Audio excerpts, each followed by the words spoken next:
As Steve said, my name is Jake. Grew up in Kalamazoo, so I'm originally from here. Grew up at, now it's Center Point Church, but it used to be Third Reform, so that's the church I grew up in. I was the youth pastor at that church for several years. My wife and I moved out of the country for a while, and then we moved to Southern California, so we lived for about 10 years there. I went out there for school, and I work now for Fuller Seminary. Fuller is one of the largest multi-denominational seminaries in the world. The area of work that I'm in is really on the research side. So we study churches, young people, faith, and then we write books and do training and all those things. We moved back to the area in Grand Rapids. So right before the pandemic, we moved in 2019 after about 10 years in Southern California. So we live in Grand Rapids. So when I ran into Steve, it's like, oh, I don't have to get on a plane to come and do these things. It's just drive down on a Saturday morning. So I am here. It's good to be here with you. I've got, my family lives a few miles that way. My in-laws live literally right around the corner, so I know this area very well. We used to live on the Moores Golf Course when we were here for a little bit, so I'm very familiar with the area, but have never been inside of this church. I'll tell you more about my kids and everything in a bit, but before I get going, I'd actually love to get a sense of, for each of you in the room, give me like names and ages of your children if you have them. So can we start over here? Oh, okay, two of you go together. I'm guessing your kids are like 11 and 6. Okay, Steve and I were talking earlier. Awesome. Great. 3 and 5 weeks. All right, wow, thank you for being here. You got plenty going on. Yeah, I bet, I get it. There's coffee in the back. All right, 7, 5, 3, and 1. Great.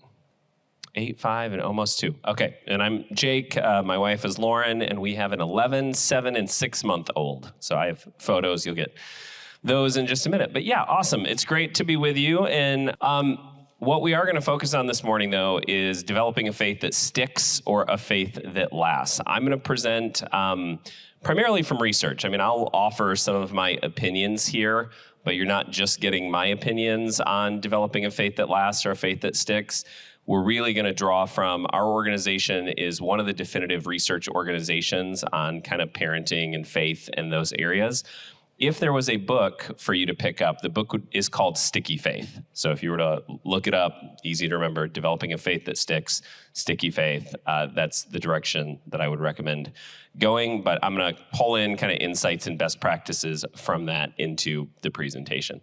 To get started, if we think about what's God's posture towards our kids, I'm sure we all have our own posture towards our kids, and that posture may change at different times based on the moment. But when I think about God's posture towards our kids, I want to go back to Jesus' words in John 10:10, that Jesus says, I have come that they may have life to the full, or I have come that they may have life and have it more abundantly. I think that when God's looking at our kids, God wants them to thrive in every sense of the word, spiritually, emotionally, mentally, physically. We don't have to look far if we want to see, well, you know, for God as a parent, God as a father, how does God think about our kids? I go back to the parable of the prodigal son, where you have a kid who's done everything a kid shouldn't do to basically tell their dad, I wish you're dead, and go out and spend all their money and all those things.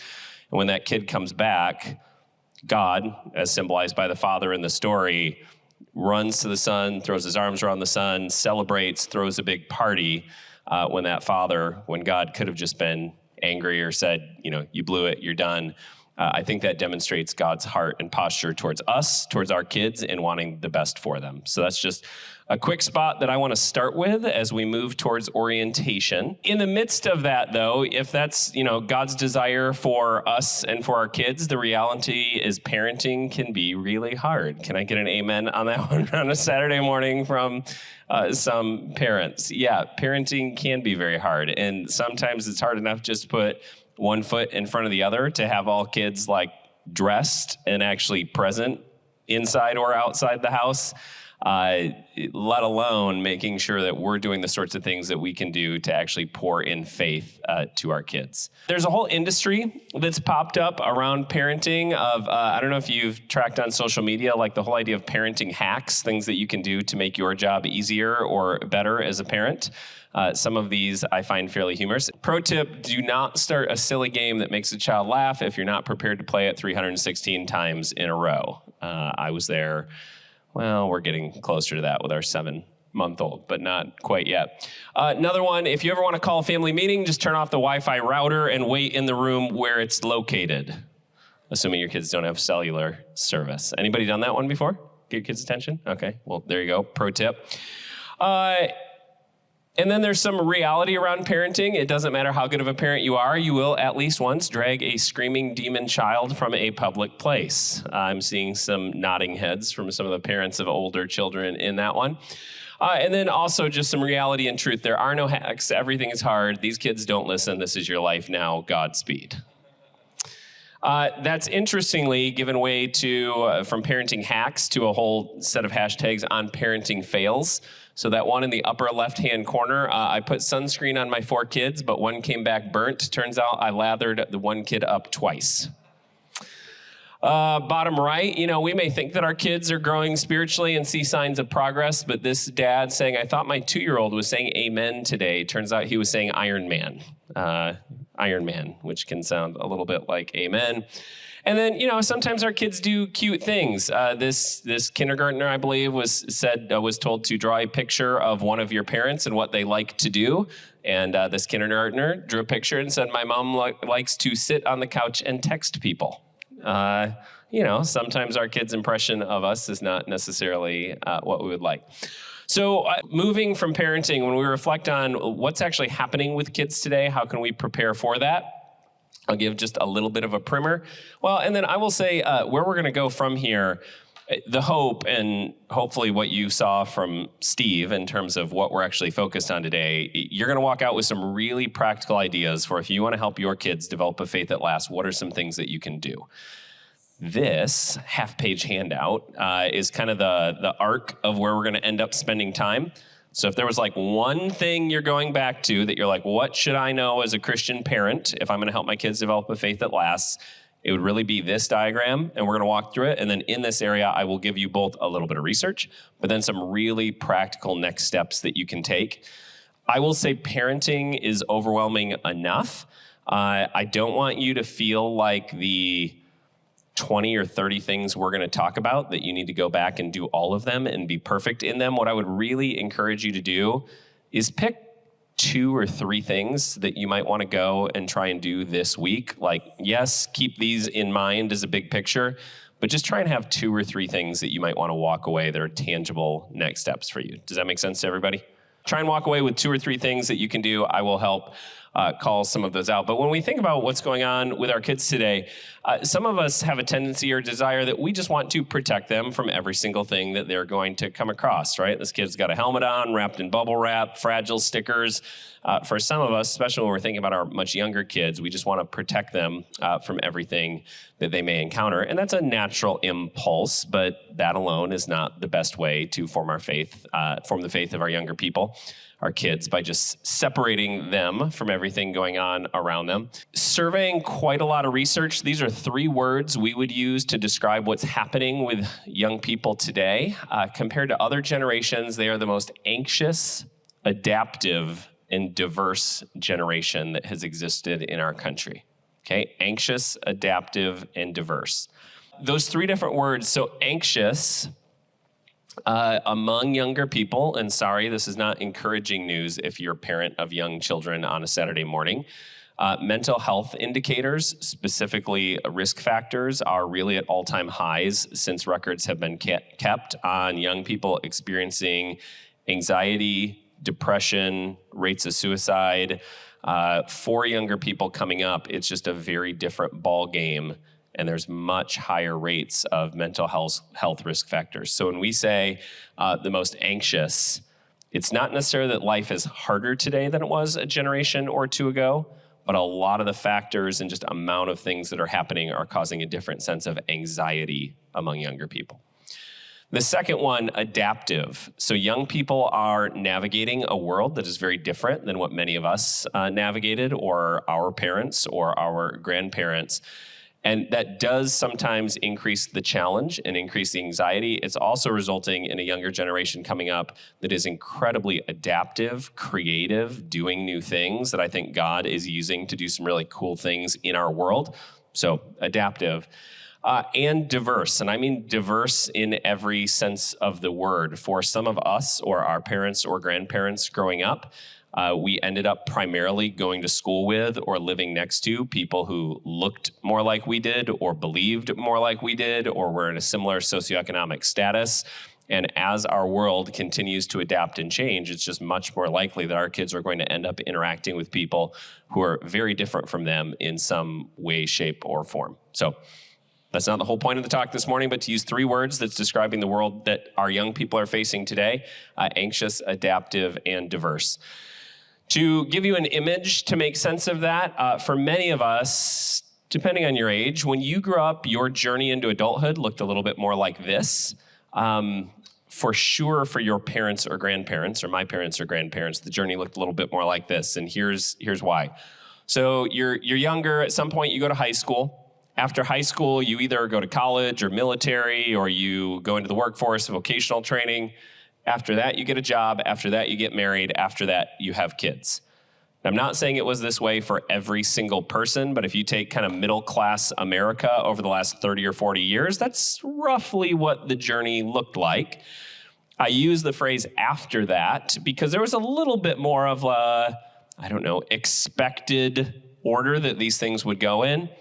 And on average, if you go back 30, 40 years ago, the average US adult was married, had kids, and into their first job by age 21 or 22.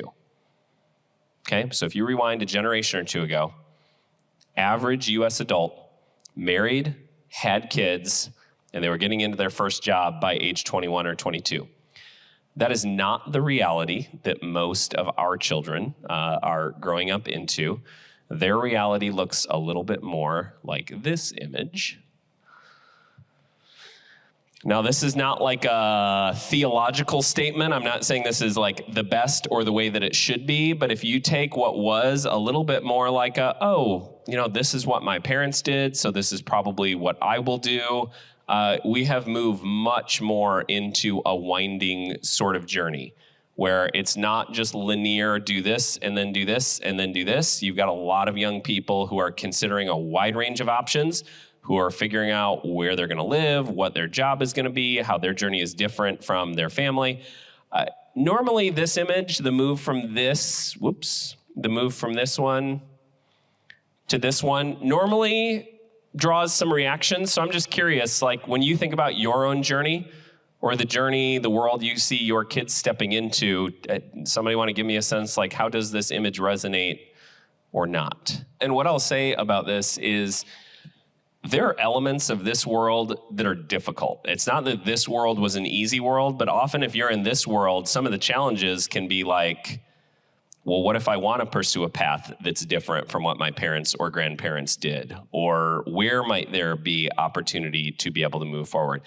If you look at this world, so if, depending on the age of those in this room, because again, I'm guessing different things, but like there's probably some, if I'm in a room of people who are primarily in their 40s, 50s, and 60s, and I say, hey, when you were a kid and you really wanted to figure out like the right answer to something, where would you turn?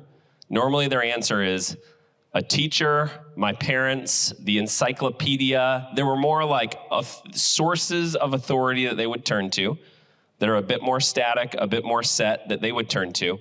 For anybody in this room who has a kid older than 7, where does your kid turn if they want to find out the right answer to something? Mine go to the internet. We lost the ability when my son was like 6, because he had an iPad, when we would just be like, oh no, we can't go to the Lego store. The Lego store is closed. And we hit the point, where he would be like, no, I just checked my iPad and it said, or, I just checked on your phone and it says it's open until 8 o'clock. Just sources of truth and authority have shifted a little bit in the world that we move to. The pieces that become hard about this world is just there is a lot to navigate. There is a lot of overwhelm. Today's younger people have a lot of sources that they can turn to for input and perspective. And again, I'm not just trying to raise your blood pressure on a Saturday morning. This is not like sky is falling, everything is terrible. I'm actually quite optimistic about the world, what God's up to, young people, but just want to be clear-eyed about some of the realities that we're facing. I think in the midst of this reality, it can be really easy to say, well, maybe we need to be like better for our kids or more perfect for our kids or more entertaining for our kids, or we need to take our kids to like the biggest church in town with a giant program and all those things. What we would say young people today need more than anything else is adults who are going to walk with them through the biggest questions that they're asking about the world. And please hear me clearly about that. Like, Disney has its place. The church and our job as Christian parents is not to compete with Disney. It's to offer a different set of things for what young people need. We think every person, but especially every young person, is asking three big questions about the world. Questions about their identity, their belonging, and their purpose. Identity is, who am I? Belonging is, where do I fit? Purpose is, what difference I can make.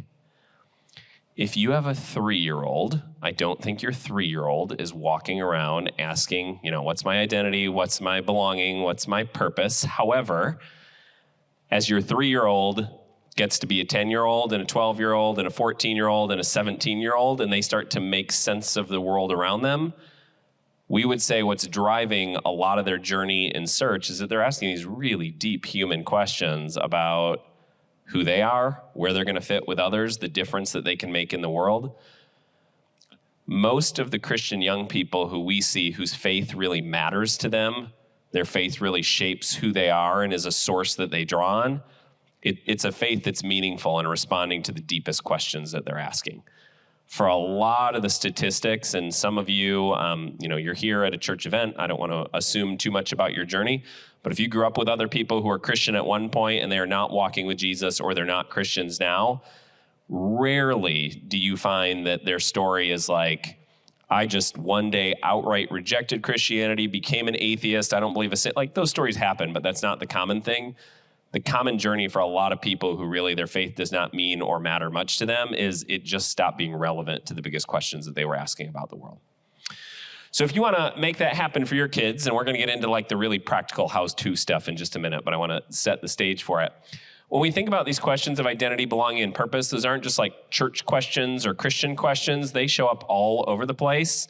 I don't know if anybody else grew up with Harry Potter or your kids were Harry Potter fans. We just got back from Universal Studios and did a few of the rides. I mean, I would say part of the reason Harry Potter resonates is it is just a journey through some of life's deepest questions. And you see kids dressing up, and we're just after Halloween. A lot of young people are getting answers to who they are, where they belong, and where they fit, informed by stories like Harry Potter and others. There's other sources that are competing or at least shaping the world our kids are in. This is a new music artist you may not have heard of, but she's up and coming, named Taylor Swift, shaping the world that many of our kids are stepping into. Sports, we've got some sports memorabilia already in this room. Sports are a huge shaping force for who our kids want to be, what our kids are thinking about. Video games, for some of us in this room, I won't ask anybody to raise their hand if you've played any Minecraft already today, but it's prevalent and it's shaping who we are and how we spend our time. Okay, so back to, if we want our kids to experience that full and abundant life, how can we possibly do that? Here's one more bad news statistic. I think this is the last bad news I'm going to give you for this morning. Despite the efforts of a lot of well-meaning parents and grandparents, despite the efforts of a lot of churches who have been trying to pass on the faith to the next generation, the best data currently shows us that about half of those who grow up in churches and Christian families end up having a significant drift from the Christian faith after high school. Okay? How is, for our baseball fans, if you're batting 500, how are you doing if you're batting 500? You'd be pretty good. You'd be playing in the major leagues. Is anybody content with batting 500 when it comes to the faith of our kids? I would imagine not. The data shows us of those who are growing up in churches, Christian families, about half end up having a significant drift from their faith. The numbers of those who they call them the nuns. So it's those who are atheist, agnostic, or don't believe anything in particular. That number's been growing steadily over the last 20 years. About 1 in 3 U.S. adults identify as a religious nun. They're atheist, agnostic. They don't believe anything in particular. That's the bad news. The good news is that's why we exist as a research organization. There are actually things you can do and things you can put your time into that make it much more likely your kids are going to develop a faith that lasts, that's meaningful, that shapes who they are and how they walk with Jesus. Okay, so Proverbs 22:6 says, start children off on the way they should go, and even when they are old, they will not turn from it. The question that I want to think about is, what can we possibly do as parents in our journey, and what can we invite maybe grandparents or others in our network around us to do to contribute and shape the faith of our kids? I mentioned this at the start. We've got a whole suite of resources that go under the title Sticky Faith. If you were looking for a book or a video curriculum to get, if you just search Sticky Faith, it'll come up and take you to our organization, the Fuller Youth Institute. So there's a lot of resources that are available, but I'm going to give you the shorthand version this morning because I'm assuming you're busy and have plenty to do, like take care of. Did you say a 5-week-old? I'm impressed that you are here with a let's give the parents of a 5-week-old a hand for being out of the house and present at something on a Saturday morning. For those who care, part of what this emerges from is we had studied about 400 teenagers who were part of churches. Okay, so these were 400 teenagers who were part of churches. And then we looked at, after they went out of high school, what happened to their faith. So we followed them. That sounds creepy. So when I say we followed them, we engaged in professional research and conducted surveys and interviews. Like, we tracked their journey for 4 or 5 years past high school to look at, well, who stuck with their faith? That's the sticky faith. And who had drifted or who left their faith. And then we were analyzing, based on that and all sorts of other research and scripture and theology, what are the things we can learn about those whose faith actually was significant and made a big difference in their life. One of the things we like to say at the outset of this is that it's never too early to start building into the faith of your kids, and it's never too late. So, I'm not going to point or guess, but if anybody has like kid on the way right now, or at least anticipating at some point in the future, it's never too early to start to think about how you can pour into the faith of your kid. It's also never too late. If anybody's looking at like, my kid, I don't think I heard any older teenagers, but like my kid's 16, 17, I'm wondering if I've just missed the boat. Lots of things that you can do to continue to pour in and contribute to the faith of your kids. Okay, this is called the Faith Formation Framework. You've got it on the slide. You've got it on a handout. This is the skeleton that we are going to come back to. You'll see the framing question at the top says, what does a young person need to have a thriving faith in Jesus? And then you will see 5 things there. Based on several decades of research, combined with one of the things that we did is we took all of our research, but then we said, we don't just want this to be about our research. We want to understand like what works across all sorts of different traditions, organizations, backgrounds. So Steve was at this gathering a few weeks ago. We have about 180 U.S. organizations that are all denominations, ministry organizations who have all come together around a shared set of values. And that shared set of values is trying to understand what actually shapes the faith of the next generation. So this has been endorsed. We have all these different organizations investing in this. That includes Free Methodists, right, Steve? We're Free Methodists here. Okay, so we've got a bunch of Methodists involved in this. We've got Young Life, Youth for Christ, a bunch of parachurch organizations, lots of other professional organizations, all kind of rallying around this as a framework. And we are hoping that this will be shared more and more in Christian parenting resources and other things that you might see. Let me walk through the 5 briefly, and then what I'm going to do is give you some tangible action steps under each one. But part of the reason for having the printout, if there was something you were going to like, put on the refrigerator or fold in half, use as a bookmark, put in your Bible or whatever you're reading, this would be kind of the framework that I would recommend going back to. The 5 things. Upper left-hand corner, we would say faith needs to be shared by adults. What that means is that for young people, faith is not just a cognitive exercise. For a long time, the way that we have treated passing on the faith to the next generation, and some of you may have grown up with this, we haven't necessarily said this outright, but the way a lot of our programming and everything has been designed is like, if we'll just get them to know and believe the right things. And so we put a lot of emphasis on Sunday school. I mean, it's literally called Sunday school. Do you guys do Sunday school right now? Okay. I was going to say, a lot of churches are losing the Sunday school for other things. A lot of like Bible memorization. I live near, it used to be Calvin College. Now it's called Calvin University. Their mantra, their mission, it was minds in the making. And the idea was like, part of the reason we exist is to shape the minds and the beliefs to make sure that younger people know the right things, believe the right things. Here's what a lot of experience and research reveals, and maybe this is part of your story. You can have heard the right things, you could have been told all the right things, and it's very possible that that did not actually shape who you are and the way that you see the world. So I just want to say there's been a lot of curriculum, a lot of pressure on parents to like, make sure your kids hear all the right things, see the right things, do the right things. That's not the primary way that you shape the faith of a younger generation. One of the 5 most important things to shape the faith of a younger generation is that faith needs to be shared by the adults around them. When we say shared, what we mean is that every younger person is looking at the people around them, seeing what they do, and that is how a younger person learns how to do what they should do.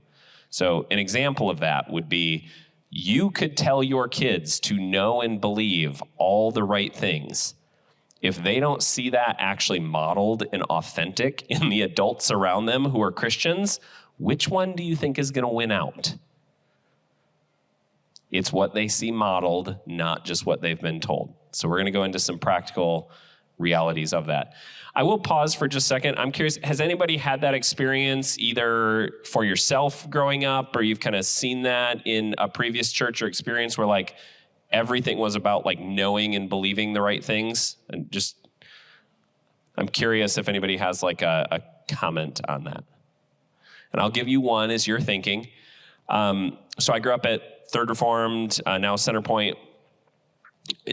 Amazing, positive church in so many different ways, did a lot of great things for me. It's out of the Reformed tradition. I was baptized as a baby, and then as an adult, you make profession of faith. Okay, that was part of my tradition. You make profession of faith as an adult. So I was a junior or senior in high school when I made profession of faith. Making profession of faith involved going through a class where I learned, all the creeds and all these things. And then when I made profession of faith, what actually made it official is there was like a 22-point belief statement. I believe this, I believe this, I believe this, I believe this, I believe this. And joining the church and professing my faith meant that I signed off on that 22-point belief statement. I'm not necessarily saying that that's right or wrong. I'm saying it's wrong. So I'm saying it's wrong. It's not bad to believe the right things, but as a 16, 17-year-old, did I fully grasp what all 22, 20, 23 things meant? And was that like shaping my life in an ongoing way? No, but it came from a specific orientation to what did it mean to be a Christian. It was affirming all the right beliefs, and if I would say that I believed all of them, then I was in. I have 12 years of theological education. I have a master's in divinity. I have a PhD in theology. I believe in like learning and right belief and all those things. So don't hear me as like anti-learning and anti-belief. Those things are super important. It's just not the primary thing, or at the end of the day, what helps a younger person decide who they are and who they're going to follow. Thanks for sharing that. And your experience, I'll say, fortunately, unfortunately, is very common for what's happening with the faith of a lot of the next generation right now. Like, I was involved in everything. I heard and knew the right answers, but And you said out of 5, you're the one who's engaged in, yeah. Now, I'm not going to assume that means like all your siblings went off and joined cults and all those things. But in terms of like, is this Christian faith church super meaningful, making a difference, something that we want to be heavily involved in? For a lot of younger people, it's just not. So, okay, thank you for that. I will move through these quickly. The second one is faith needs to be internalized. Faith needs to be internalized. This is where learning and spiritual practices come in. So yes, learning things, being taught things is certainly a part of it.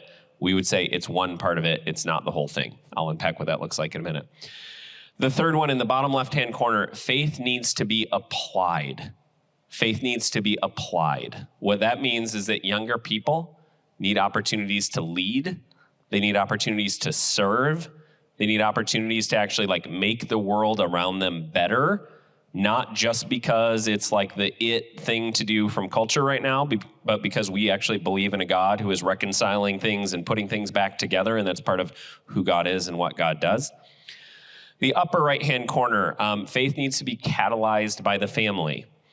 This is either encouraging or discouraging for you this morning. There is no spiritual influence that is more formative or important than the faith of parents or whoever is the primary caregiver. Another way of saying that, if you have kids, you are the primary spiritual influence in the life of your kid. You are the one they're most going to look to if you consider yourself a Christian, to understand what does it mean to be a Christian. So we'll talk a little bit about what you can do there. And then the bottom right, faith needs to be prioritized by the entire faith community and leadership. I'm glad you have Steve here, and Steve's engaged some of our things previously.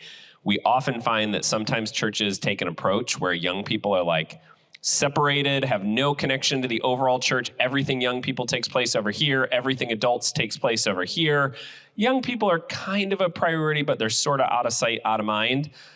We find that's not a great way to do church. It's not a great way to shape the faith of young people. So I'll have a few comments of what it means for the church's life and programming overall. So very shorthand, if you were to think about, at the end of the day, what does my kid need if they're going to develop a thriving faith? They need adults around them who are going to share faith and model faith. They do need to internalize their faith by learning things and engaging in spiritual practices. They need chances to apply their faith using their gifts that they've been given and serve and work for justice. They need a family who's going to support and catalyze that faith. And then ideally, they need a faith community, a larger church that's going to prioritize them and invite them in.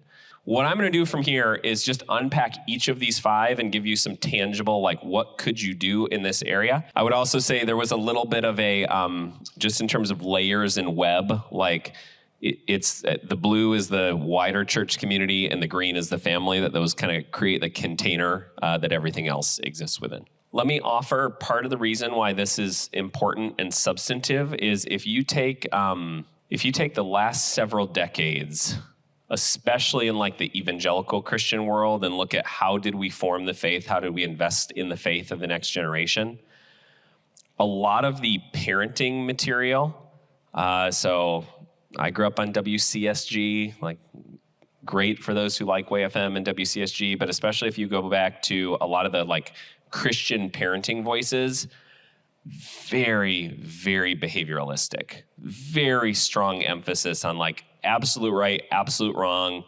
I'm not saying we need to be like relativistic, but just a lot of it was, don't let your kids watch The Simpsons or they're going to hell.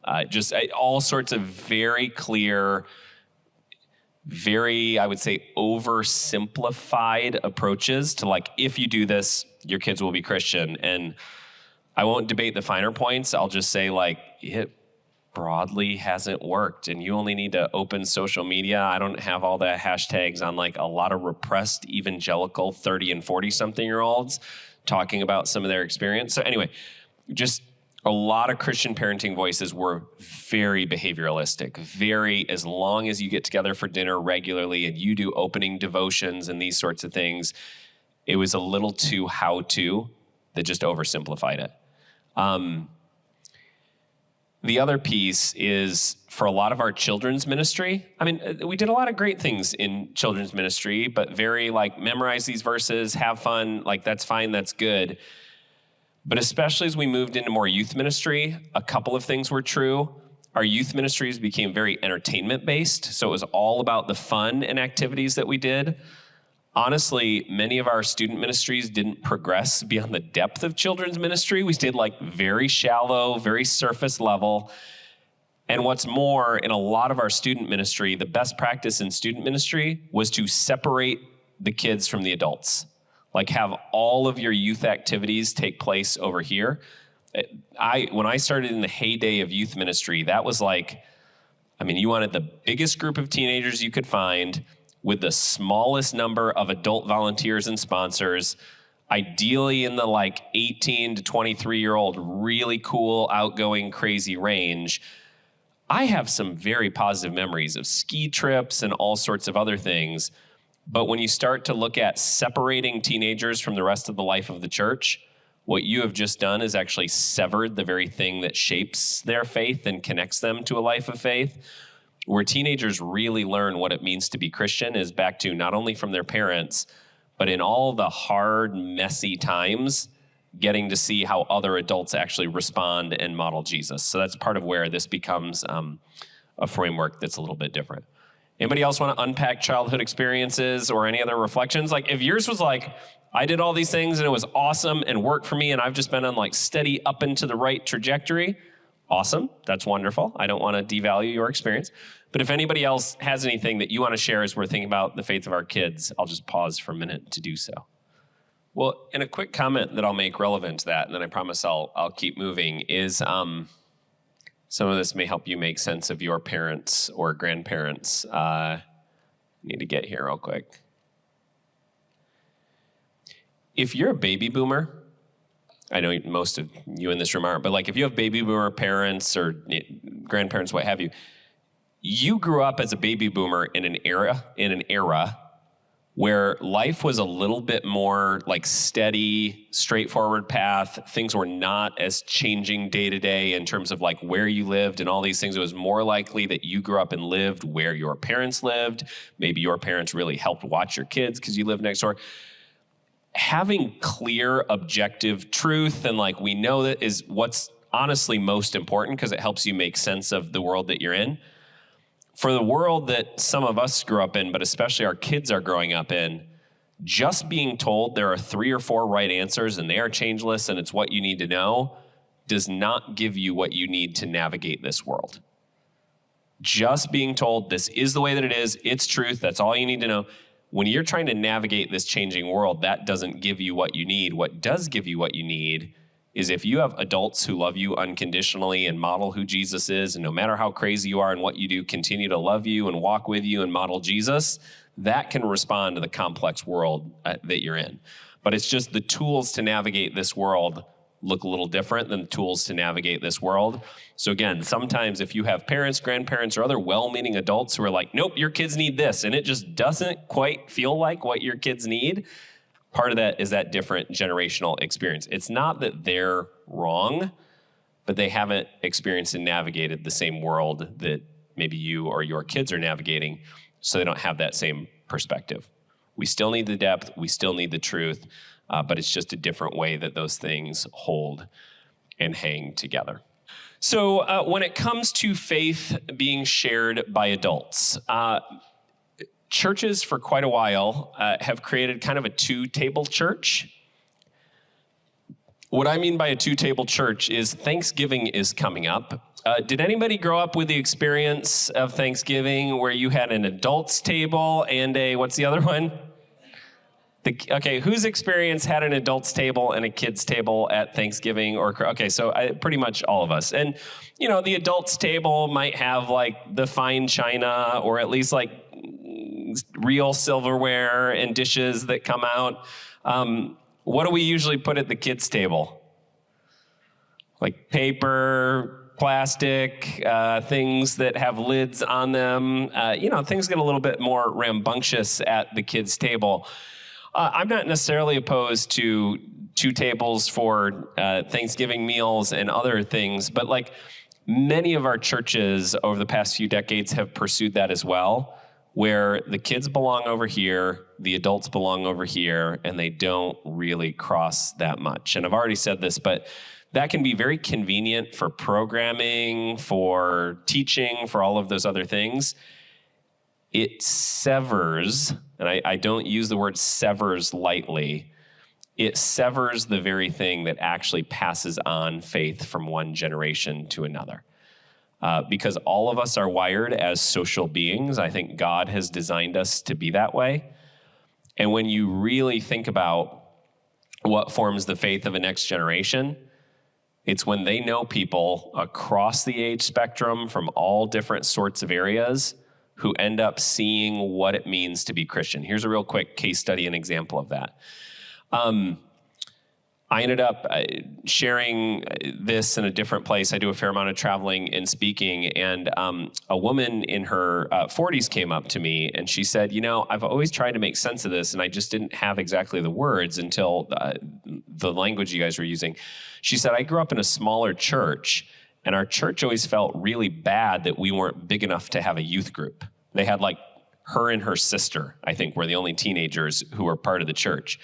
And her church always felt like, well, we're doing a disservice to these two teenagers because we don't have a youth group and they don't have all the fun and everything else. And she was like, I grew up from being like a 9-year-old as part of the adult church choir. Okay, so her and her sister were both part of the adult church choir. And so her entire experience is it was normal to be around adults. When she graduated high school and moved away, the people she stayed in touch with were all of those adults in the church choir who weren't just sending her a care package because it was the new church program. It was the church ladies, not just the Saturday Night Live, for those of you who know. Okay, I got a laugh there. Thanks, Steve. Who made a reappearance on the SNL 50 thing, which I thought was great. But it weren't just sending care packages and staying in touch because they were supposed to. It was these two girls had real, authentic relationships with adults across the age spectrum. And she said, partially due to her parents, but as she grew up, she just was she questioned faith at different times, but she just felt like part of the bedrock and foundation that she had was, well, if these other women who I'm so close to in the church have navigated this stuff, and it wasn't just that they were putting on a church face, that everything was easy, they had gone through really difficult scenarios, but she had upfront, close and personal experience of it's their relationship with Jesus that helped them make sense of this. And that was part of what sustained her in her faith. That's a very different experience than if you're growing up in the church. And let's say you're part of, we had 100 students in the middle school youth group when I was a youth pastor at Third Reformed, now Centerpoint. It was a much larger church at that time. And if you're going through in a much larger church or even a smaller church, and you hardly ever have close personal interaction or relationship with adults, you do the children's ministry, you do youth group, but you graduate high school or you get out of high school and you're age 18 or 19, and now you're trying to navigate the world and life. And certainly you heard some good sermons, there was some good truth, but you don't actually feel like you have people who are going to walk with you and help you make sense of it. That is when some of the most difficult realities of whether or not your faith is going to make a difference begin to hit. So again, it's not just separating, it's looking for opportunities for intersection. In that research that I told you about on sticky faith, we looked at all sorts of things that shape the faith of those kids who stuck with their faith. The strongest predictors were intergenerational relationships and worship. Intergenerational relationships and worship. What that means is if the 13 and 15-year-olds were likely to say, yeah, I actually have people in their 50s or 60s in this church who care about me, and they know my name, that sort of thing. Or, interestingly, when younger people said that the worship at our church was intergenerational in some way, shape, or form, those two things had the strongest possible predictors of whether or not young people stuck with their faith. Let me be clear. We're not saying that all children's and youth ministry should be eliminated from the church. There are certainly times where we need age-specific programming. What I am saying is that age-specific programming should not be the exclusive approach that we're going with. We need to look for areas where we can really be church as a family. What I hope you would be hearing about this as a parent is that the primary responsibility is not just on you to raise your kids. We're back to this, yes, it takes a village sort of idea. And the question is, and good thing you have Steve here, the question is, are we actually taking that approach as a whole church? You've got a set of parents in this room. I don't know where your programming is right now, Steve, but I would just say, if it is a strong, most things are separated between generations, well, you as upcoming parents have an opportunity to think about and share, look, what does it look like for us to actually have a little bit more of church as a family? To make that really tangible, we've talked about for a long time, and we're actually glad from about 15 years ago when some of this research came out, this has really picked up momentum and steam. Sticky Faith has been one of the most influential books for churches and youth ministries when it comes to how they interact with the next generation. So over the last 15 years, we've seen a lot of shift on this in what churches actually do. We would encourage churches to pursue a new 5-to-1 ratio. And I want you to think about this for your own kids. So a 5-to-1 ratio is you need one adult to every 5 kids. And if you're going on a retreat or a camp or a mission trip, right, it's like we need one adult sponsor for every 5 kids. We actually want to consider how you flip that on its head and think about how do you have 5 adults in the church who are investing in every kid who's in the church. What that would mean for your kids is, again, not just how do they go throughout children's ministry, youth ministry, or go throughout life and like, hopefully they have a good experience. If they're part of a youth group with 20 kids and 4 leaders, hopefully they have a good experience there. It's actually flipping it on its head. How do we make it so that your kid, by the time that they're in high school or beyond, there are 5 caring Christian adults in their world who they know I can go to, 5 caring Christian adults who they can trust, 5 caring Christian adults who they feel like they can be honest with. What the research reveals is the moment that a kid, a teenager, has one Christian adult that they say, I can trust, I can be honest with them, the chances of them having a meaningful, lasting faith go up significantly, and that increases for each caring Christian adult up until you hit age 5, or not age 5, sorry, up until you hit 5 caring Christian adults. So another way of saying that, the more caring Christian adults that your kids have in their life who model authentically what it means to follow Jesus, it significantly ups the opportunity that they are going to have a meaningful faith. Here's the good news. You count as one of those 5 caring Christian adults. So like if you are modeling this, chances go up that your kids are going to want to have a faith that matters or a faith that sticks. If there are 2 of you in here, okay, you've got 2. If you have an aunt or an uncle or a grandparent, hey, we've got 3. The question is, are there others in the church who are going to come around and model that? Again, we're wired as social beings. Part of the way we make sense of things is how are others around us actually interacting with this. And it just, to me, seems very obvious for a younger person growing up, if they're surrounded with adults who love Jesus, model that in an authentic manner, well, as they make sense of the world, they are much more likely to say, that's also a life that I want. Or even when they have a crisis of faith, they're going to go back and say, for my wife, this was her grandma. Her grandma went through some really hard stuff. Her grandma's faith was a constant, and she relied on God and Jesus throughout it. For my wife's ups and my wife's downs, going back to the faith of her grandma is something that she continues to lean into. I know other teenagers who are now young adults who would go back to, it was a couple adults in the church who really, like their parents weren't really there in the way they needed their parents to be, but it was the faith of a couple other adults who stepped in their life and continued to walk with and cared for them, showed them what it meant to be a Christian, and that was something that they wanted to stick with. There was one church in our research that we visited. This is a church in Pennsylvania. And we had gone to this church because it was just filled with teenagers and young adults, just packed with teenagers and young adults. And at one point, we did focus group conversations. And we were talking to some teenagers and we were talking to some young adults. And we were like, hey, why are there so many teenagers and young adults who are part of this church? The preaching, honestly, was only so-so. Like, they didn't have this massive youth ministry program. The worship was okay. But as we were digging into it, what some of them said is, they said, it's people at our church like Bill Wallace. And this is a real photo of this guy, Bill Wallace, in their church. They would share how it was just regular that if they would be in the church in the hallway, Bill would stop, ask how their day was going, ask about how they were learning what they were learning at school. Bill made a habit of knowing the names of kids. Bill would be present at a basketball game, kind of sitting with the parents and family. Bill had just been known for 30, 40 years in this church as someone who invested in the next generation. And Bill was not unique. This was a church where a whole lot of people saw it as their role to come around the next generation as family and begin to invest. Part of the reason we tell this story is the church was called Emmanuel Church of the Nazarene.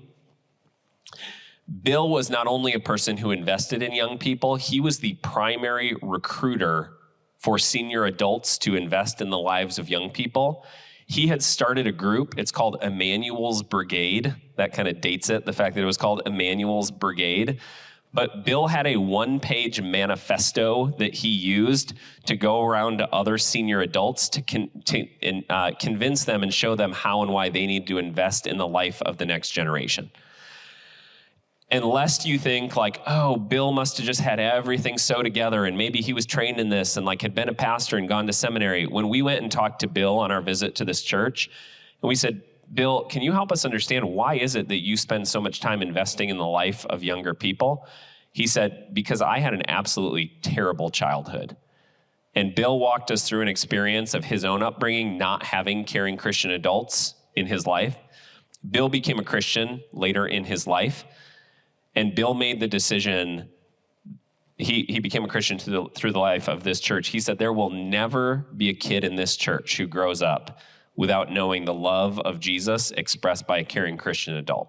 So Bill literally made it his job to invest and get others to invest in young people. That's the sort of it takes a village idea and mentality that we need. Very recently, I was doing some coaching work with a larger church in Holland. And we were doing some focus groups again, and I had done a focus group with a group of teenagers. And I asked the teenagers, like, what do you really want to see in the church? Like, what would help you figure out how you navigate life and move forward? And there was a 17, 18-year-old high school junior, senior. She was like, I feel like we just need to hear the stories of like the 70 and 80-year-olds, and I feel like they need to hear and know our stories. And I was like, oh, that's really interesting.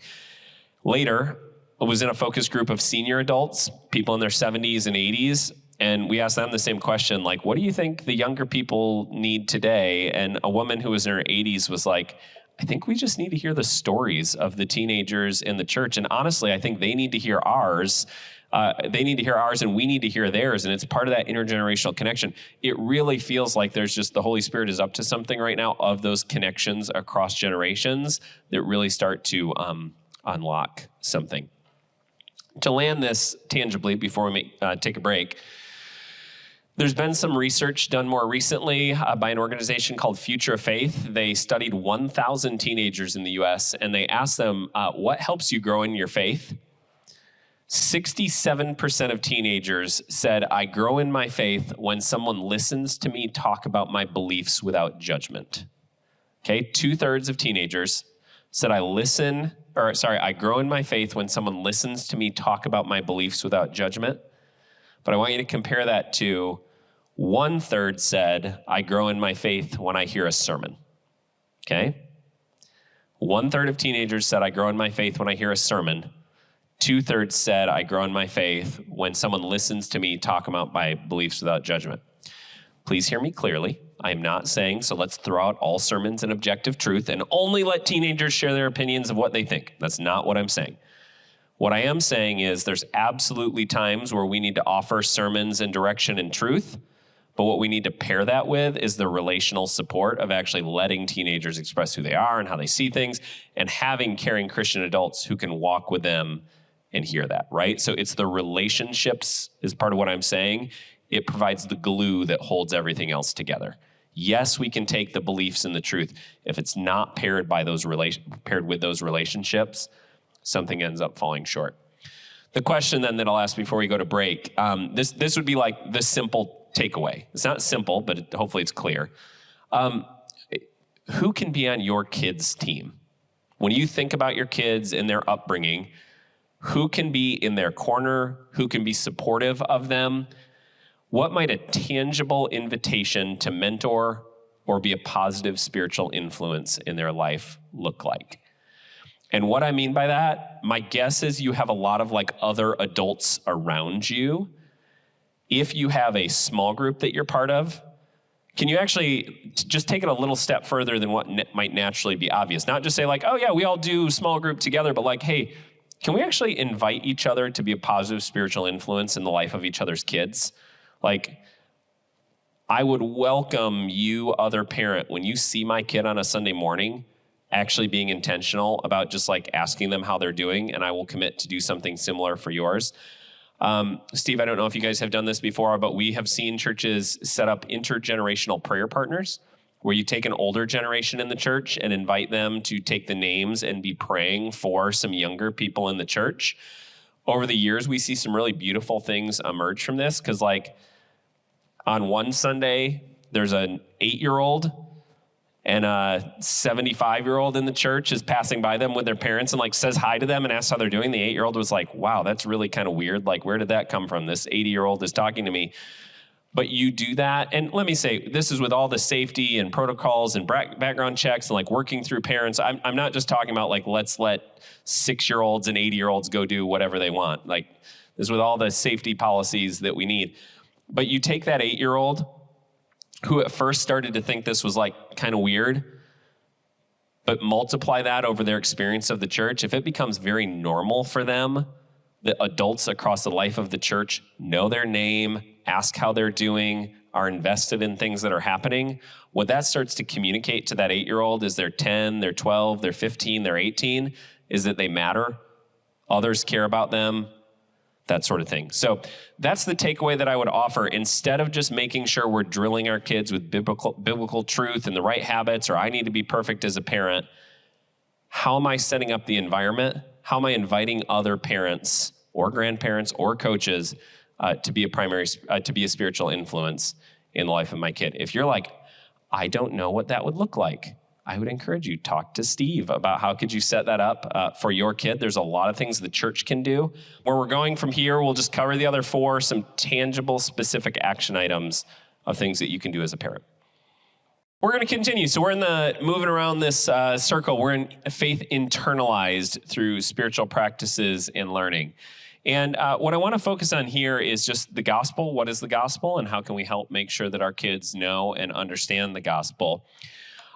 From our research, part of what we saw with a lot of teenagers who had grown up in the church is we came to use this term of the Jesus jacket. And what I mean by the Jesus jacket is a lot of young people viewed faith as something that they could kind of wear when they wanted to wear it, but then they could take it off when they wanted to take it off. So kind of late high school, post high school, if they were with a group of people who were Christians, they knew how to put the jacket on and use the language and talk the things and act, like a Christian did if they were around their parents or if they went back to church or what have you. But if they were in a different setting, they very much viewed it was something that they could take off and act and talk as a very different person. And a different way of saying that was that, faith was not a core element of their identity and how they viewed themselves holistically. It was a part of them that would show up at some times and not show up at others.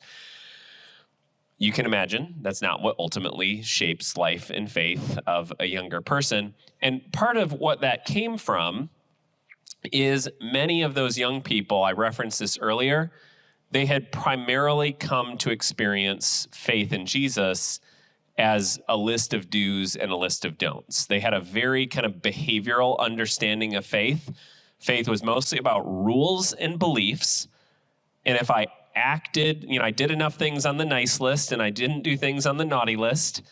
And if I believed the right sort of thing, well, then I'm a Christian. But if I do some of the things on the don't do list or the naughty list, and if I start to question some beliefs, well, then maybe I'm not really a Christian anymore. And you can imagine that having that sort of understanding when you've got teenagers who are experiencing a world that has all the twists and turns that we just talked about. I mean, the moment that you hit some crisis points of like, ooh, what do I do about this? Or the moment, say, you have been taught something, and I'll make this really tangible. Like I've come across Answers in Genesis before. Some of you maybe have come across Answers in Genesis. They were an organization, I think maybe still are an organization where some of their claim, I don't want to say this is everything that they believe, but some of their claim would be like, if you do not believe in a literal 7-day, 24-hour creation, there is no way you can believe anything else that the Bible says. Okay, let's say you're a science major and you go to like a good university and you have been taught that like the Bible says this, and if you question any of that, you are not a Christian whatsoever. And you start to interact with even some like Christian voices who are like, you know, maybe God decided to do this and create the world this way. And you start to question that part of the belief. Well, if your community had told you, no, it's everything is very clear, black and white, this or that. If you don't believe that, you're not a Christian anymore. And if you're also this Christian young person and you don't have strong relational connections to those who you grew up in your church, well, this is where we start to have those crises of faith of like, well, what do I do here? And I don't have anybody to process it with. If we start to shape the gospel as simply a list of do's and don'ts, we start to set our young people up for challenges and for failure. Now, I'm not saying that the Bible is relative and just we can believe anything we want. We're going to take it back to Jesus in a second in terms of what's most important. I just want to recognize Jesus interacted with a group of people, the Pharisees and others, who felt like they had everything about God figured out. They had made it very legalistic, very this or that. And Jesus spent a lot of his time telling them, you don't actually understand what God is like. Let me help you understand what God is like. Absolutely, I want my kids, your kids to know and do and believe the right sort of things. We get there by helping them love, know, and trust Jesus, not by starting with it's just the this. We'll get there in a second. Dallas Willard, he's passed away, but he wrote a book called The Divine Conspiracy, very important, very influential book. He talks about something called the gospel of sin management. The gospel of sin management is basically a lot of us treat Jesus as the solution to our sin problem. Okay, in some circles, it's because Jesus died, now we can go to heaven and Jesus has done everything we need. Nothing wrong with that. In other circles, it's Jesus was a great moral example, and it's by following Jesus's moral example that we end up doing what we need to do. Both of those things are fine and good. That's just not the primary message that Jesus came to preach. If you read Jesus's words, the primary thing that Jesus talked about was that God's kingdom is here and God's kingdom is now, and it is something that we can participate and it's something that we can live in. That has implications for the way that we live our life now, but it also has implications for what happens to us when we die. There's a lot of younger people who have experienced the gospel or the good news as kind of it's a behavioralist, it's a do this, don't do this. There's a lot of young people who have not experienced the gospel as this invitation of how we trust and follow Jesus now. It gives us responsibilities and things to do in participating with what God is up to. So maybe the way I would say it is there's a lot of young people who have just not actually internalized the real gospel. So later in life, when they are leaving the faith, leaving the church, they're not actually leaving what Jesus said and did and talked about. They're leaving a whole set of things that they were either frustrated by or didn't fully understand. So making sure we're helping them internalize who Jesus is and what Jesus did becomes important. One of the young people in our research said this: it doesn't sound like good news if it doesn't apply until after you're dead. They were referring to the gospel. And this was a young person who said, I grew up in a church where everything was like, Jesus died for my sins. If I believe in Jesus, I'll go to heaven. And all of that, I affirm. I think that's accurate. I think that's correct. But once this younger person hit like age 11, they were starting to ask the question like, okay, and what else? Like, I know Jesus died for me, and if I believe in Jesus, I'll get to go to heaven. But like, does that mean I just wait now till I die and I've got 80 years of just kind of camping out and like hoping some interesting things happen? you don't have to take my word for it. Go read one of the Gospels and look at what Jesus talked about. I mean, Jesus certainly talked about what's going to happen when you die. Jesus spent a lot of time talking about, okay, since I have now come, God's kingdom is present here. Trust me and follow me and live and do what I have done. And for a lot of younger people, there's a world that Jesus invites them into that's just not a world they've actually heard about from the books they've read or from their church. I'll make that tangible in just a second. Some best practices that go with that then. Again, I said I want this to be about what can you do tangibly as a parent. One of those is to actually welcome the doubts that your kids experience. And, you know, if you have a 3-year-old, I'm not imagining they're coming to you with like significant moral, philosophical questions, but I would imagine by the time you're getting to age 8, 11, 14, you're going to experience this. So part of this is preparing you for some of the doubts and questions that your kids may have. There's a story we came across in our research of a kid who grew up in the church. And around age, I think it was 8 or 9, around there, this kid was having some significant questions about their faith. And specifically, they were really trying to square, well, the fact that there are so many people around the world who are starving and dying and experiencing all of this pain and trauma, like, what is it? What does God have to say to that? And so this young man's name was Steve. So Steve, with his parents, went and talked to his pastor and talked to the pastor about this. And essentially the pastor kind of dismissed Steve's questions and said, like, Steve, I'm paraphrasing, but you don't need to worry about it. God's got it taken care of. Like, it might not make sense to you, but, you know, don't worry. God can handle it. Steve walked out of the church, never to return to church, because he did not find the church was willing to grapple with the biggest questions and challenges he was facing. Some of you may be using or wearing something that was created by this Steve, because that's Steve Jobs. If you read Steve Jobs' autobiography, he talks about having grown up in the church and experiencing a version of Jesus and faith that just didn't feel like it was big enough to respond to the world and questions that he was experiencing. You wonder what might have been possible and happened if a Steve Jobs actually found Jesus and the church and the faith compelling and something that he wanted to be a part of. But when he goes back to some of his reason for leaving it, it wasn't just like, you know, I came to the point where I decided it was an atheist. He goes back to these experiences of like people who just, he felt like were making God really small in a way that God was not that small. Steve did not find a church that was actually willing to engage and walk with him through those questions and doubts. And I wonder, what if that pastor had said, like, you know, Steve, that's a really good question. When people suffer and those things, like, that breaks God's heart as well. Let's have a conversation about that. Let's see, you know, how could we be involved in that? What might our role be? What difference could that have made in Steve Jobs' life? I think often what we assume for a younger generation is that younger people, they just want really light and easy entertaining teaching, or they want super entertaining worship and programming, and that is not what our experience shows. Our experience and our research shows that that's a myth. We find young people are attracted to churches and families that really seem to take Jesus's message seriously, especially among a younger generation of college age students, high school students. It does seem like the Holy Spirit is up to something new. And you've got a lot of younger people are drawn to churches, communities, families who are really elevating the importance of who Jesus was, what Jesus talked about. Now, hear me clearly. It's not just emphasizing the Bible or the gospel, and I'm not opposed to the Bible or the gospel. It's just that those things are often used as a set of assumptions of like, well, the Bible says or the gospel says, and that's all well and good. The core of that, what the Bible and the gospel are about and point to, is Jesus and who Jesus is. Young people continue to be compelled by Jesus. They continue to find Jesus interesting. They continue to be drawn to Jesus.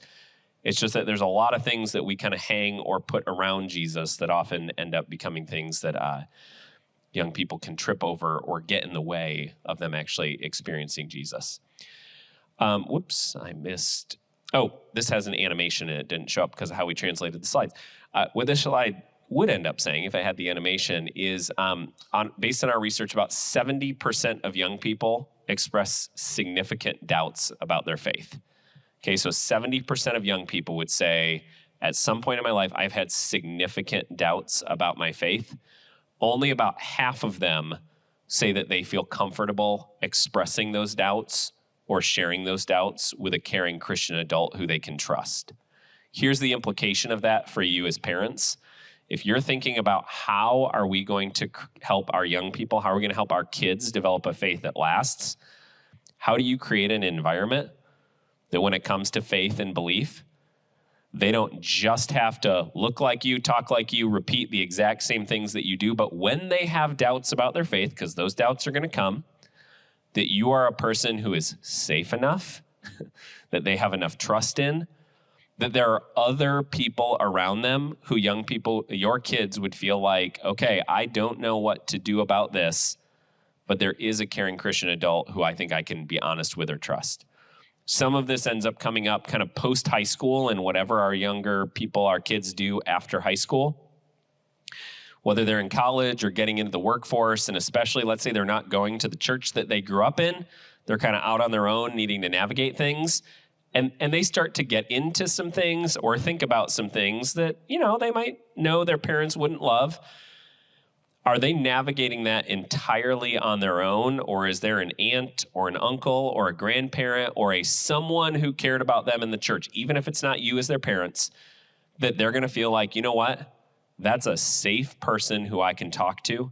That's a safe person who will listen to me. Even if they tell me, like, you're going down the wrong path, it will be evident that they love me and they care for me.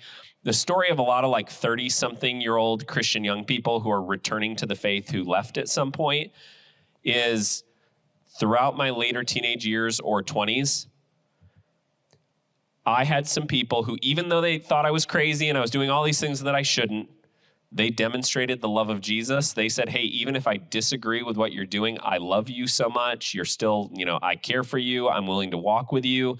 And it was that sort of commitment that spoke volumes to a lot of these younger people who are now in their 30s.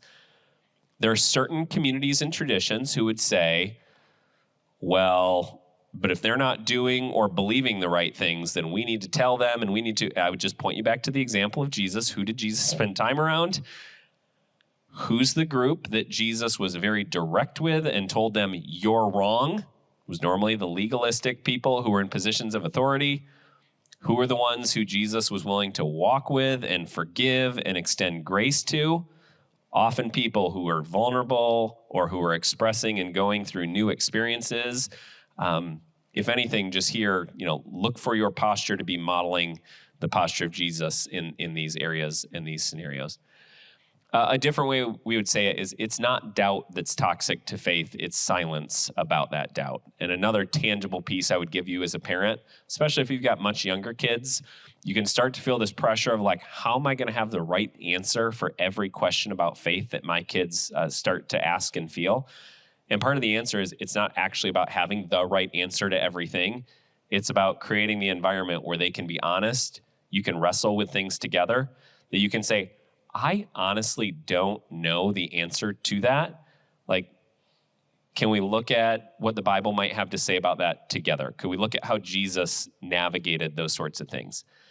For people in a world that's used to black and white, Jesus stepped into the most gray areas time and time and time again. If you don't believe me, please just go read one of the Gospels and look at all of the gray that Jesus steps into of well, wait, but he's God's son and he's supposed to be perfect, but he's spending time with sinners and prostitutes.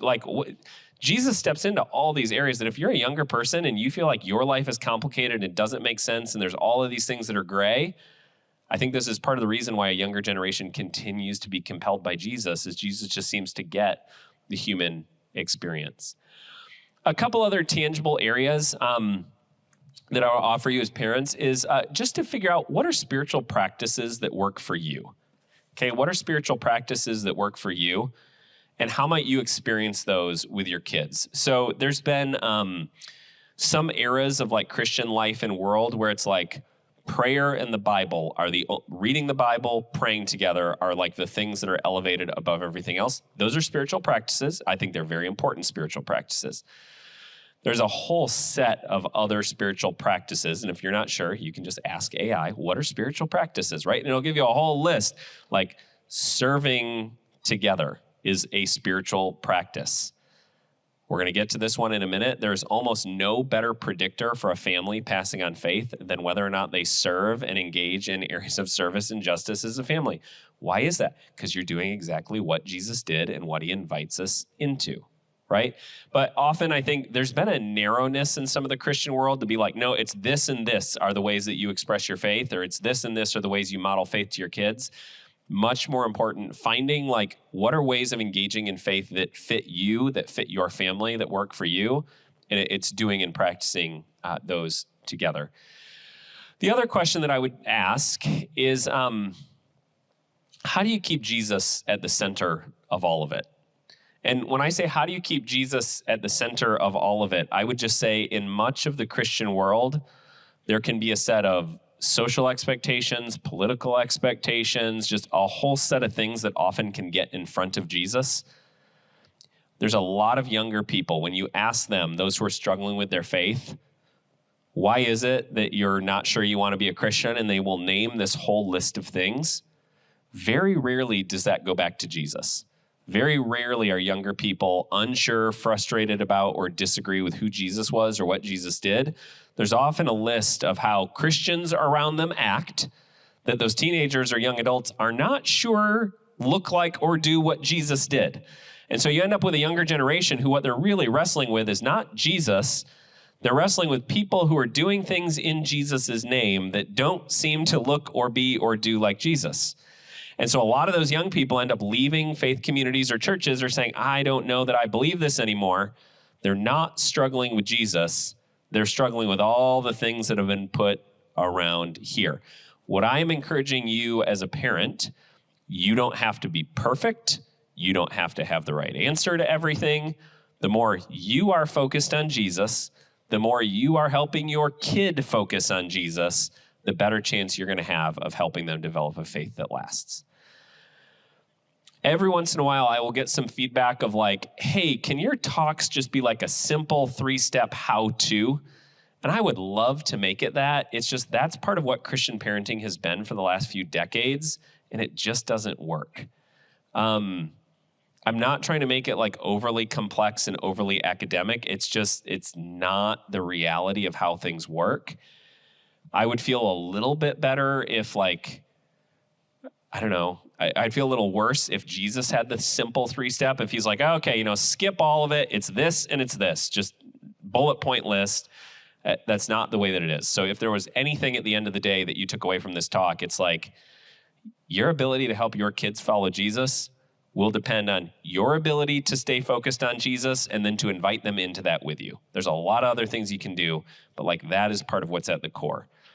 It's a particularly complicated time, I will say, socially and politically. I'll just say I won't get too deep into politics and political persuasion, but like we have our 11-year-old who sees that the current presidential administration and political administration like speaks and stands for a variety of things, and he's got a whole set of Christians in his world who are very like involved and supportive of that. But he's coming to us with questions of like, but wait, I thought Jesus says this.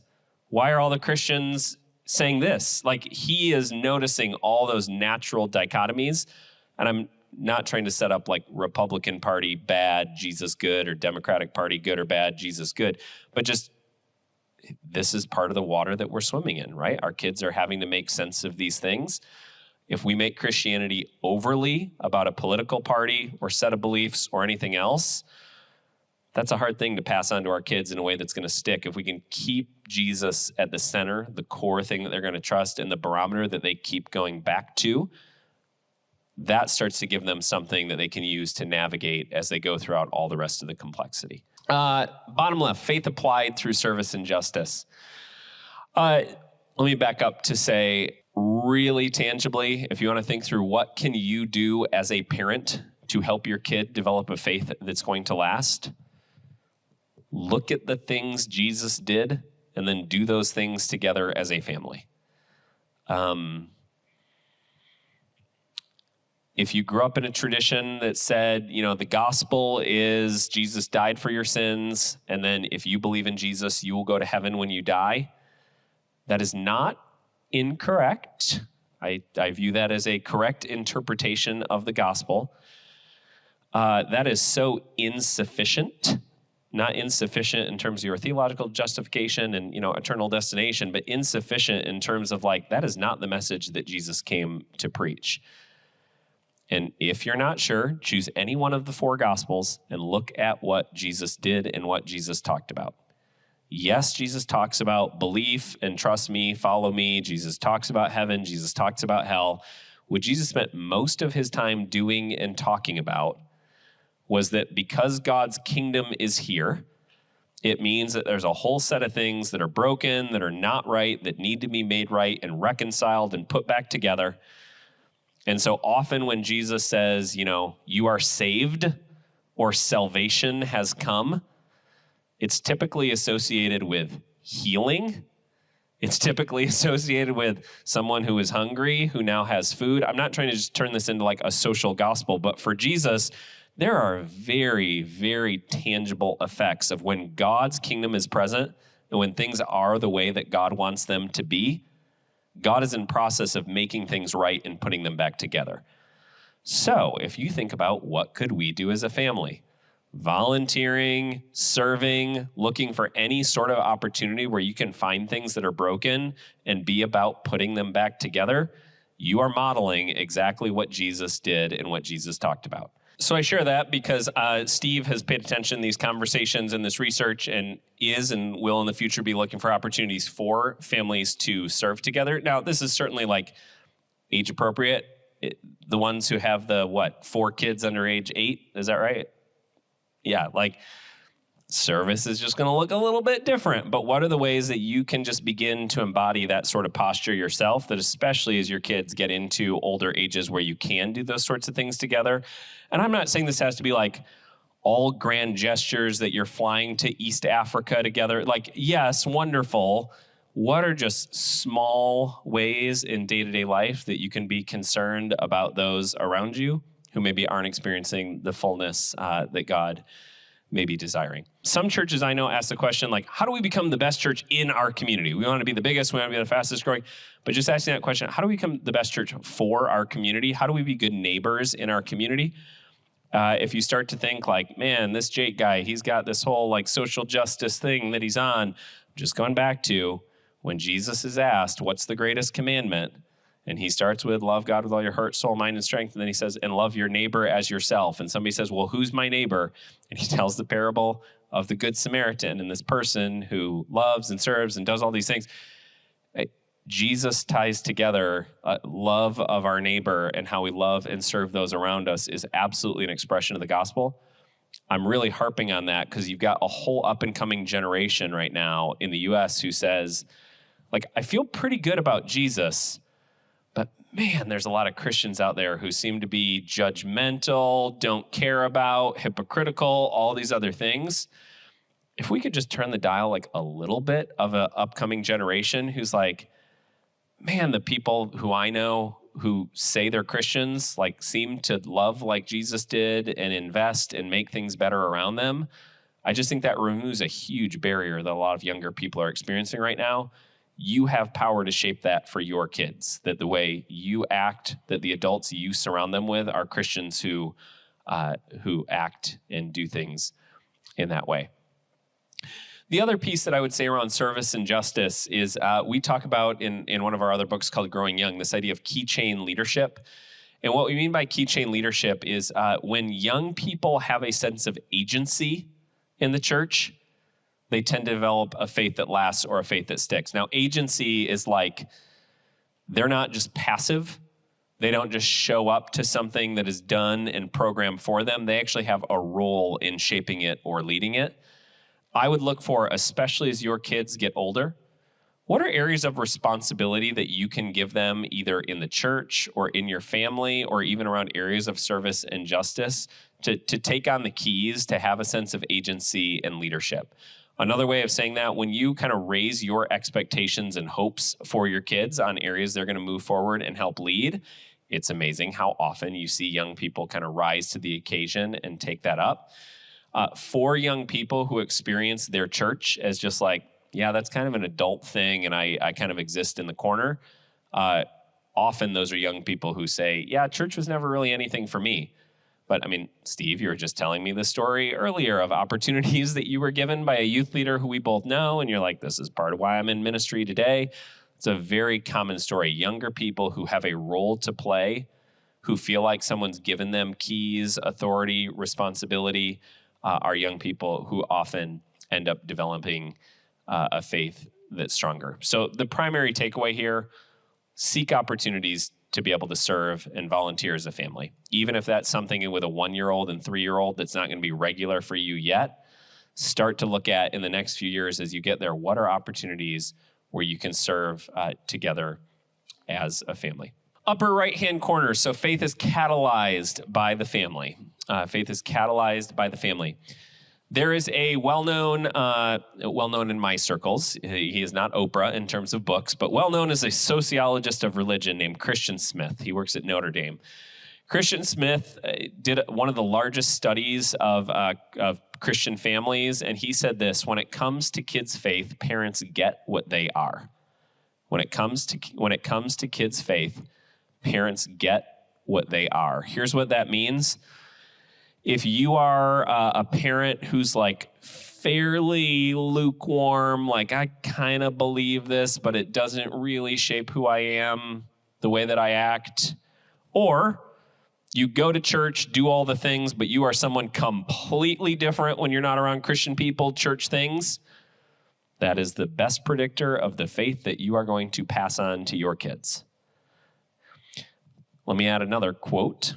So a youth pastor who we've worked with for a while, his name is David Fraze. He says this to parents, because a lot of parents go to him as the youth pastor and they're like, Dave, can you help my kid, be a Christian and take on the faith? And here's what he said: we can't out-teach what you teach at home. We're not that good. And so maybe to take Steve or other pastors in the church perspective, if you are hoping like, well, I hope we've got a great youth pastor and a great children's pastor so that they can do this for our kids, I want to go back to you as the parent are the primary spiritual influence in the life of your kid. The church can come alongside. The church can support. My sense is Steve should be a resource for you. Steve should be helping create an environment and some things that you can step into and participate in. But Steve and the church alone is not going to be able to shape the life of your kid. You are the primary spiritual influence in the life of your kid. I'll also offer, a grain of salt or a lot of salt on that. Parents get what they are. There are all sorts of examples of parents who are a certain way and the kids end up developing a different direction or a different faith. This does not mean that if you are the perfect Christian, even though I don't think one exists, that like your kid will be the perfect Christian. The flip side of that is if you feel like you are incompetent, terrible, hypocritical, that your kid will absolutely end up being that way. There are all sorts of counterexamples, but far and away, when you start to look at what kids believe, how they behave, do they engage in church faith, the other things, the best predictor of that is what the faith of the parent looks like, often becomes the foundation or the core for what faith looks like in the future. You have a psychology degree from Rosemead on integration. You want to tell us about like secure attachment and John Bowlby and all those things, or save that for after? All right, we have an expert in our midst, so I just want to say you could talk to us about parent-child attachment and all those modeling, all those realities. Here's some implications of that. For those of you who are listening to this and you're like, man, coming out of this, I'm feeling pretty guilty. I need to do more. I need 10 things on my list. That might actually be absolutely the worst thing that you could do to model faith to your kids, and here's the reason why. If the core of the Christian faith is about grace, right? Like the essence of the Christian faith is about we are getting something that we don't deserve because Jesus died and has forgiven us and all the things that, like we've been forgiven for that. if we are not modeling grace for ourselves and for those around us, we're actually training our kids to not understand what the gospel is all about. So I just want to say, if you are being incredibly hard on yourself and like, I need to be perfect about everything, and then you're placing that on your kids, you need to be perfect about everything, we're actually not modeling the very thing that God has given to us and offers to us. If Christianity is ultimately about you're a failure, you don't measure up, the good news is God loves you, God can redeem it, make it good. Like, if that's part of the gospel message, is despite our failures, we're unconditionally loved, supported, cared for, invested in. Guess what really helps a younger generation thrive? When they feel a sense of unconditional love and acceptance and trust, and that you want the best for them. Often that's going to start with us needing to give ourselves a break as a parent. So, you dropped your kid once, you let them eat something they shouldn't have. We won't have any like parent confessions here, but all of our own shortcomings and ways that we don't measure up or may feel hypocritical. If our kids see, we screw up a lot or times. However, we believe in a God who loves us, who gives us grace and forgiveness. That is one of the most powerful lessons of what you can be modeling for your kids. Does that make sense? Okay. I know this is small type, so I'll share this one too. Often there's been a lot of research, or at least a lot of practice, saying that if you want to help your kids develop a lasting faith, you need to be asking them questions and what did you learn and all these other things. And maybe you, if you have a 5-year-old or a 7-year-old or a 12-year-old, have experienced how was school? Fine. What did you learn at church? Nothing. How's this going? Good. What's interesting from the research is asking questions is important. Just as important for parents when it comes to faith is sharing your own experiences. So here's another way of saying that. Let's say you're leaving the church with your spouse or a friend or whoever it is that you leave church with. There's one scenario where you're drilling your kids in the back seat with, hey, we want to know what you did. What did you learn in Sunday school today? It is equally effective if you are talking to that adult next to you about what you learned, what your experience was. There is a pretty good chance your kids are actually listening to that conversation. Not if they have iPads and headphones in the back seat, but otherwise I'm saying if they're just, there, kids internalize what you're expressing, even if not in every moment across the life of what you're doing and who you are. So just as important as asking the right questions is that your kids hear you sharing your experiences. Here's a tangible action item. I think I meant tangible action item 10 or 15. So please hear me clearly. I'm not asking you to do all of these. I'm asking you across the ones that I've talked about, pick 2 or 3 that moving forward you could engage. One of them is, especially when your kids are of the age that they would be able to understand it, share the story, share your spiritual journey, share the story of how and why you're a Christian. We have had a few youth leaders who heard us give a version of this talk, and they went back to their youth group, and on average, they had probably 20 students in their youth group each. And they asked them, hey, we want to know, this was teenagers, how many of you know, the story of how or why your parents became a Christian? How many, on average, would you guess out of 20? How many kids, on average, would you guess raise their hand? In a couple groups, it was 1, and in the other group, it was 0. Very few kids actually had an understanding of how or why their parents are Christians. In giving this talk right now, I have my parents and my in-laws. I am realizing I could tell you 0 out of 4 story of how and why they are a Christian. I know enough about their life, but their spiritual journey in that way, no, I could not tell you that story. I would encourage you to think about that for yourself. Influential adults in your own life, do you understand that kind of story and that sort of background? Now think about young people who are compelled by narratives and stories. Go back to Harry Potter, go back to any good movie or novel that talks about the journey of the people, and you understand who they are and where they come from and all that. We're shaped by the stories and narratives of those around us. If we're not actually offering that to our kids, I think we're missing out on something that can help shape the way that they view things.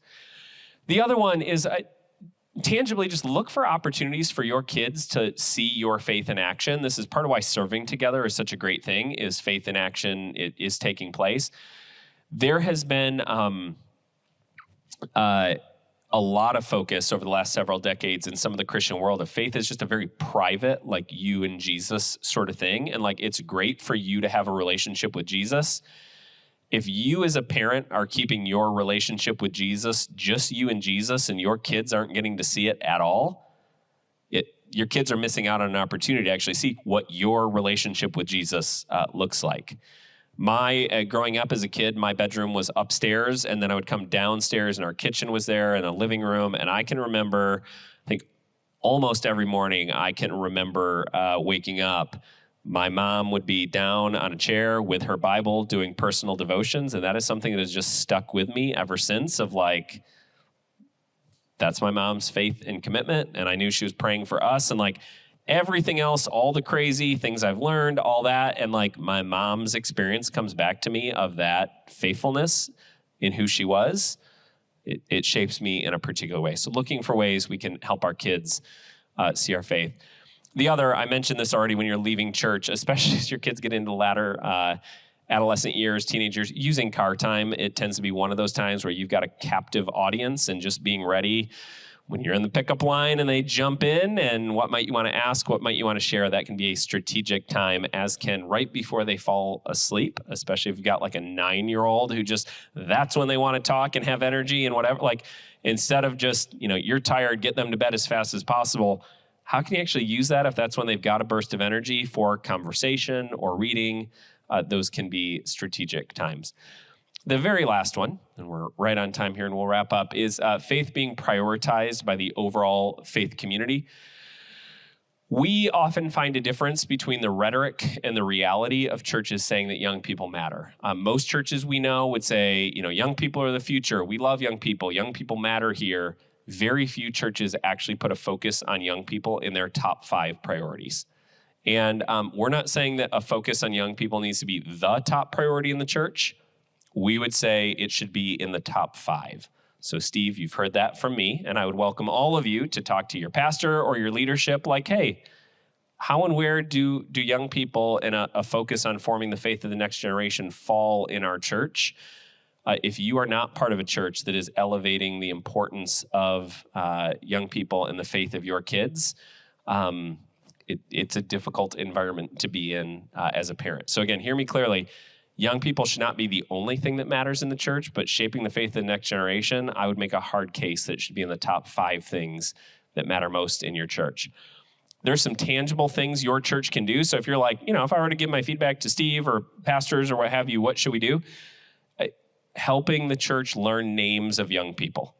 Helping young people be visible and present such that people would know who they are helps things move forward significantly, because they go from just being anonymous, or we communicate that they don't matter, to young people feeling like they have a role and a place. We've seen a number of churches experiment with intergenerational classes.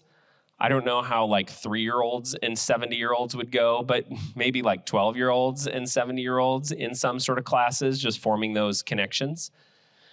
We have seen churches do significant intergenerational service. That could be national or international mission trips. That could just be local service days where we get people interacting and serving around a shared activity. Often gives the ability for relationships to form. And part of this is out of a belief. We believe very strongly that everyone in the church rises when the church focuses on young people. When a church focuses on young people, we think that's good for the faith of a younger generation. We also think that's very good for the life of the overall church, because an older generation brings stability and balance and all those things. A younger generation brings a sense of enthusiasm, excitement, all of that.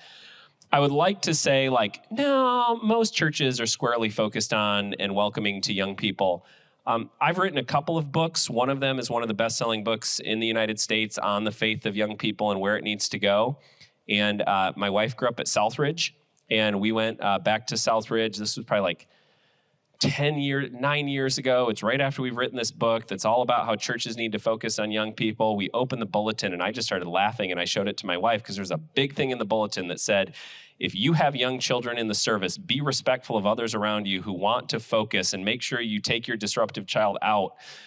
And I knew their senior pastor. I was just like, your church is going to tank. This is headed in a terrible direction. I know this is recorded, so Mark, sorry, but like a church that does not focus, and there's all sorts of reasons why I'm not saying we need all crying babies all the time in worship, but just like what that communicated to me is a culture of the church that's more about the convenience of a certain group and not about these other things. And any church is going to be hard pressed that's not investing in the next generation in the ways that it needs to. I think it's fair for you to expect as parents that you are going to find a church that wants to partner with you in forming the faith of your kids. My sense from knowing Steve is that you're at a church that does, so that's good. Okay, we are at lunchtime, so I'm going to stop there with this is the high-level framework. I would really encourage you, either from what you heard, or if Steve sends out the slides after, and you can just, okay, I need 2 takeaways that are tangible. I would encourage you to lean into those 2 takeaways. Otherwise, let me pray for you, and then Steve, go to lunch, or I'll give you the mic if you want to share anything. Okay.